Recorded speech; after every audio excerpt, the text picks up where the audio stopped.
Fight fans, welcome back to Carl Prusa MMA. Today, I'm with a very special guest. He's getting ready, fighting the Dana White Contender Series Week 3, taking on Gary Balletto. He is one of Cage Warriors' finest. He's the one, Mr. Sean Clancy Jr. Sean, what's up, my friend? How are you? I'm good, mate. How are you? Thank you for having me on. Absolutely, man. So we've seen great performance of you. You've become one of Cage Warriors' top stars. Every time you go in there, man, you're looking for a finish. There's no such thing as a boring Sean Clancy fight. I believe you have a 100% finish rate. How much pride do you take in your style, brother? That's a good question. I do take a lot of pride in it, mate, to be honest. Especially as of recent. The way everything's just kind of came together.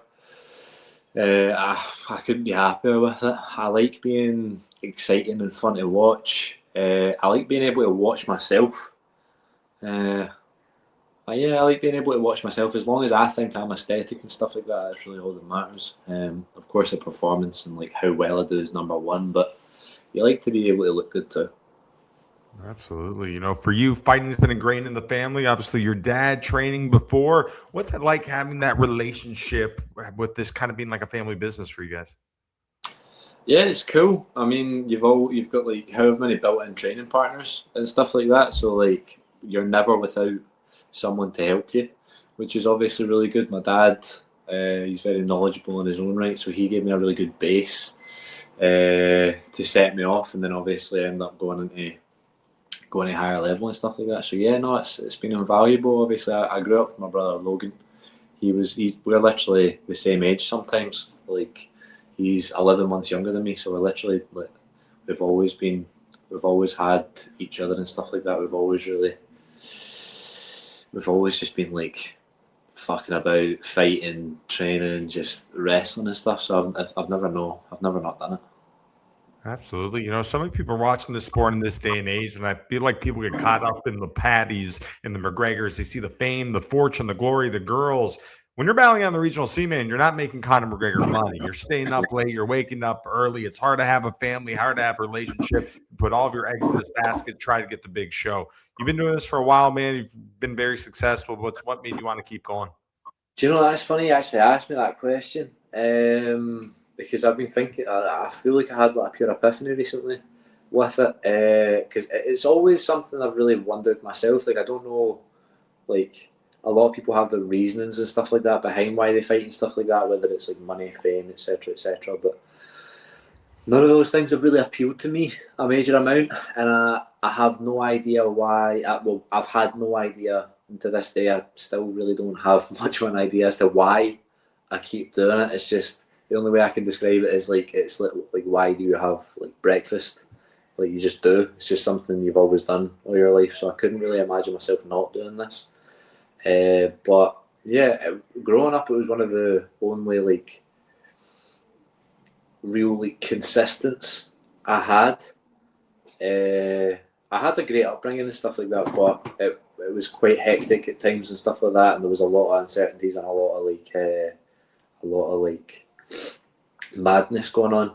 But fighting was something that was like always there, and then even growing up in school and stuff like that, that I felt almost like jealous of the other kids that were able to like socialize properly and like really like were like confident in themselves and stuff like that. But the one thing I always had was fighting, so like it didn't really matter as long as I was able to do that, as long as I was able to beat everybody up. Worst case scenario, that I didn't really care. I had this, and that's all that really mattered. So it's been the most consistent thing in my life, my whole life, and I think that's why I've stuck to it. Do you feel that fighting is more mental than it is physical? Yeah, yeah, definitely. Because there's points in time, like you seen at the weekend there, like there's points in time where you can end up injured and stuff like that, and then you're out for like 3 months, however, like maybe even longer than that, and then you're literally just sitting in a battle with yourself for however long. So yeah, no, it's definitely very mental. Um, Personality based as well, because you see a lot of people that are super hyper focused and Evloev, who like won't eat sugar and stuff like that, and he's making it to the top. And then you've got somebody else on the other complete opposite end of the spectrum, like Carlos Prates, who's nothing like that, but they both make it work. So I think as long as you're authentic and you put the effort in, I think, yeah, I think that's all that really matters. But yeah, massively mental. There's a couple of guys from Scotland in the UFC right now. Obviously, you have the Bear Jew, Paul Craig. You have Chris Duncan. Are those guys inspirations to you at all? Paul Craig's has been a massive inspiration. The amount that he has been able to accomplish, considering how late he started, and considering how little training partners he had most of his career that were of his size and stuff like that, is insane to me. He brought me all around the world and stuff like that. I'll always owe that guy so much. He's done a massive amount for me, Paul Craig. He's always stayed true to himself. He's just a genuine guy that wants to help, and the amount of talent he really had, I think, massively went unnoticed considering the kind of obstacles he kind of had to overcome. Absolutely. So you're getting ready, fighting in the Dana White Contender Series here in August. Where were you at when you got the phone call that you're going to be fighting on this year's season? I was at my little girl's dance. She had like a dance class on, so I was like, it was me and then like 8 other mums just in this little waiting room, and I was like, I need to go. I went and took the phone call, and then yes, it was a madness. Obviously, Graham told me like as soon as I went down the stairs, and I just went absolutely mental. But yeah, no, it's just I need to stay level-headed and stuff like that. Although I'm very excited, and I'm aware that this is something I've been waiting for my whole life. It's important to stay tunnel visioned on it. You know, you've been a pro now for about 3 years. In that 3 years, a lot of growth. You become one of the top guys over there in Europe. Are you surprised it happened so quick for you? No, not really. It's something that me and everybody at the gym, we all know how good I am. It's just a lot of... We all know how good I am. It's just a matter of it takes sometimes the right person to actually really show that. And so, you know, a lot of my fights I've literally went in and then just steamrolled them. So you've not really been able to see everything. But no, we know how good I am. I personally know how good I am. So it's no surprise at all. If anything, I should have probably went pro and been in Cage Warriors and done all this earlier. The only thing that actually kept me back was COVID, and I was pretty big for my age and stuff like that. So it was really hard trying to find fights and stuff at amateur, like a 16-year-old amateur welterweights. They're few and far between. So it's pretty hard trying to find opponents back then. And then obviously COVID hit and stuff like that. So it probably actually kept us back a few years. So this should have all happened a lot sooner, to be honest. So no, it's not a matter of it's not surprised me at all. No.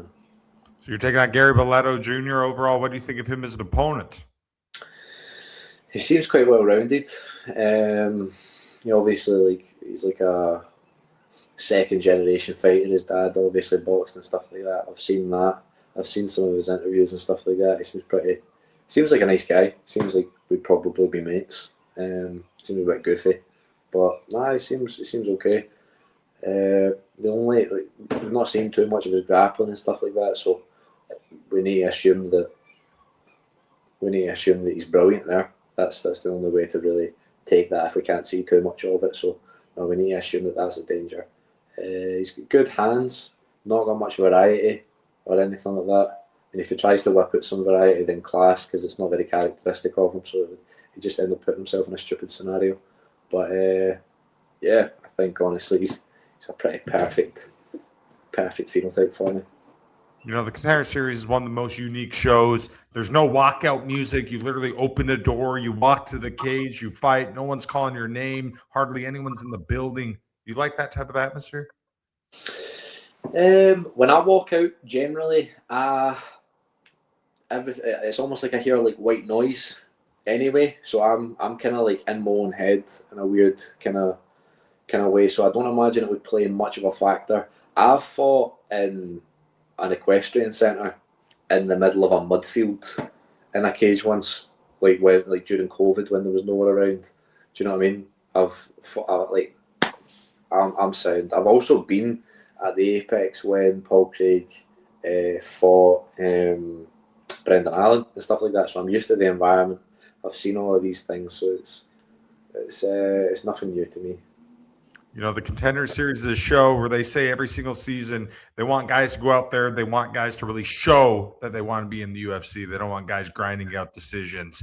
You're one of the most entertaining fighters on the planet. Do you feel like this show is designed for you? I think so, yeah. I think if I did anything different, it would be a disservice to myself. I think I need to go out there and then just do the exact same thing that I have been doing. Don't overcomplicate things. I'm explosive. I start fast. I'm clever and I'm violent. So, yeah, I don't. That is like a recipe for Dana White's Contender Series. To be honest, they'll like me regardless. So, so we're going out there and then just doing what I usually do. You know, the life of fighter, it's a roller coaster. There's high moments, there's low moments. For you, how do you think you have grown and evolved since competing in combat sports? Definitely helped with my confidence. Definitely helped with my confidence, and authenticity is a big one as well. Growing up, it was I always felt like I had to put a bit of a front on and pretend to be this kind of person that I wasn't. But when you're in there with another man and there's hundreds, sometimes thousands of people watching you, everybody's going to find out who you are eventually anyway. So how you act in the lead up to it doesn't really matter. How you act backstage, if you're pretending to be a big like hard cunt, or if you're trying to like be like I used to like that word in America. Sorry, if you're trying to be like scary or something, I don't know. Doesn't really matter. Everybody's going to find out who you are eventually, regardless. So that's helped with that confidence and stuff like that as well. Being as proficient I am at this, it's obviously a very well respected art. So people treat you differently and stuff like that. Yeah, it's those are the two major things I believe is confidence, authenticity, and how well I'm respected and stuff like that outside day-to-day life. You know, for you, what do you want your daughter to take away from this crazy journey you've been on? That's a good question. I'd like her to be proud of me. I'd like her to be able to show her friends and stuff like that and be like, this is what my daddy does. Yeah, no, that's that. Yeah, I'd like her to be proud. I'd like her to also see me and then recognise that that's my roots, that's what I'm made of, that's the kind of thing that I can accomplish if I genuinely put my mind to it, and these are the kind of, yeah, that's the kind of stuff that we're made of, we're Clancy's, we can do whatever we want, and I want to show her that regardless of the heights you reach, staying grounded and staying humble to God is the most important thing in life. Have you thought about that potential moment, you after the fight, 4 other winners beside you, Dana White looking at you saying, hey, come over here, get your contract? Yeah, I thought of it, yeah. Yeah, I always find it really funny when he like calls like grown men kid. Like, get over here, kid. I'm like, I've got like a house and a daughter and stuff. But no, it will be cool regardless. I find that part funny, but it will be cool. I don't imagine it's one of those things that will really settle in until I'm back home and I'm able to see everybody else's reaction and I'm able to like watch the video footage back and stuff like that. I think my head will be absolutely away because I've just got into a fight with another man and I'll be elated at the fact that I've won. It'll probably be one of those like core memories because it's the start of something special. Do you feel that this is the beginning of a different chapter of your career? Yeah, I believe so. I think it's me really breaking into America and breaking into the world stage and really solidifying myself as the most exciting prospect at welterweight at the moment. You know, we've seen guys in the UFC from Ireland, from Britain, go out there, be huge fan favorites, McGregor's, Paddy's, Luke Riley on his way. You have a personality. You're one of the most entertaining fighters we see. You feel like you could join these guys, become a Oh, big fan favorite? 100%, yeah. I think I've got quite a unique personality, I believe. I like to think so anyway. So, yeah, no, I think the authenticity as well, just like going back to what I said 2 seconds ago, I think that's something that really resonates. I don't feel like I need to pretend to be something I'm not. Like you'll see me, like I don't notice it myself. It's not something I necessarily like try and act up to and stuff like that. But there's like pictures of me, like everybody always takes a piss out of me for wearing like pajamas everywhere and like cutting about in like my like shopping bags and stuff like that, full of training clothes and stuff like that. Like, it's just literally all day I've been walking about like barefoot. Like not even I just forgot to take shoes outside. It's not even something that. Again, it's not something I really necessarily play up to. I've just got a bit of a quirky personality, so I think my style and weirdness probably go quite well together. For you, what's the ultimate goal? What are you looking to accomplish with this career? I'm going to be the best fighter of all time. It's something I've said since I was like 6 years old, and the answer's not changing until I've finished it. There's a lot of people watching this sport now, and I think for the most part, the casual fans understand guys like you're trying to get in the UFC, you're trying to get bigger fights, try to win the belt. Very few people understand the fight outside the fight. And to me, that's that fight not to clock in at 9 o'clock in the morning, clock out at 5. That's that fight to secure financial freedom. That's that fight to live life on your own terms. Has this been a big part of a journey for you? Yeah, massively. If I didn't have the sponsors and stuff like that I have right now, like I wouldn't be able to do any of this. Like my sponsors have completely changed my life. Like I used to have to get up at like 5:30 in the morning, work till 4. Well, actually 5:30 in the morning, get to work, like public transport, 2 buses and a train to get there for 7:30, work till 4, get back to my house, travel an hour to the gym, train for 2.5 hours, travel an hour back. I'd get home at 10, eat my food, go straight to bed, and then do the exact same all over again. And it was just fucked. The way, like the freedom that I have now to spend time with my family, and the freedom that I have now to really like concentrate all of my excess energy on training and development and just bettering myself. Like it genuinely is invaluable. I couldn't explain to you how important it is to me. What's it like knowing that you're inspiring guys, maybe, younger fighters in the gym, younger fighters in your area, they're looking up to you, they see how close you're going, and they're telling themselves, hey, I'm going to get there too? It's really cool. You can see it a lot in the gym at the moment as well. There's lots and lots of young guys coming through at the gym, and like the way they look at me and stuff like that it's how I used to look at your guys like Stevie Ray and Danny Henry and stuff like that. It's something I've noticed pretty recently. It's cool. There's like I'll speak to my younger brother Stephen who fights and stuff. Like the way he speaks about me to other people, the way he asks me for advice and stuff like that, it's really humbling. And then there's other guys like Kai Sweeney and stuff like that, one of my main training partners, just like violent boy, just really good, like everywhere. You're going to be seeing these guys coming through soon. Like honestly, like I'm good, and I know I'm good, but Stephen, like Kai and stuff like that, the next wave, they're fucking brilliant. They're obviously very different.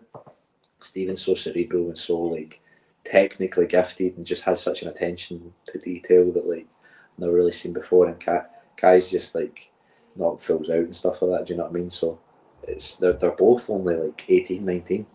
So yeah, it's something I did not have when I was their age. Obviously, I'm not too much older, but it's mental like to see how good they are so young. That's a crazy point. Your dad's been doing this for a very long time. When your dad got into the sport, it wasn't like it was now. Back in the day, people were calling it human cockfighting. It wasn't legal in every state or country. Mm-hmm.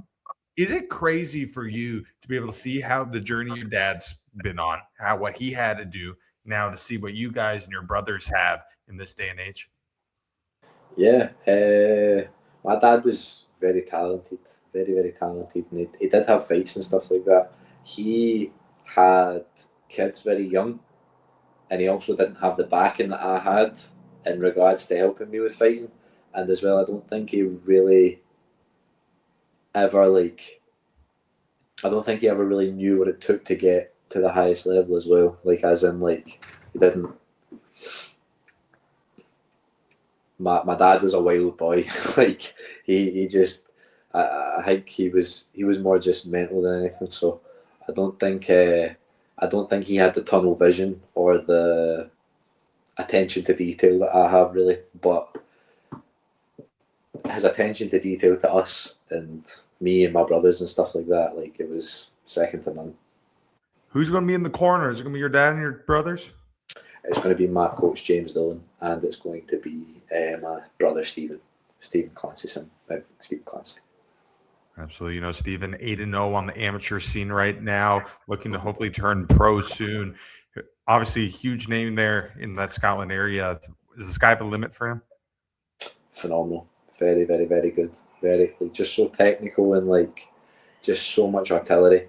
Like can hit you with anything from anywhere. So dexterous, just very, very clever cerebral fighter. For you, what would it mean to be able to find the UFC? Everything. It really would mean everything. It's something I've looked at since I was like 5-6 years old, so it really is my life's work. Absolutely. All right, Sean, last question for you, my friend. In a perfect world, what is the outcome August 25th when you find the Dana White Contender series against Gary Balletto? Super quick, super violent, super spectacular. Something knock him out whilst I'm in the air, some way, shape, or form, or some mad spinning shit. But something mental, violent, and quick. Absolutely. Sean, man, thank you so much for taking time out of camp. Much deserved to be where you're at, and I can't wait to watch you do it, man. Thank you very much, brother. I appreciate that. Absolutely. That's it for us, Dan. Carl Perza, he is the one. He is Mr. Sean Clancy Jr. You can watch him week 3, Dana White Contender Series, taking on Gary Balletto. Take care, fight fans.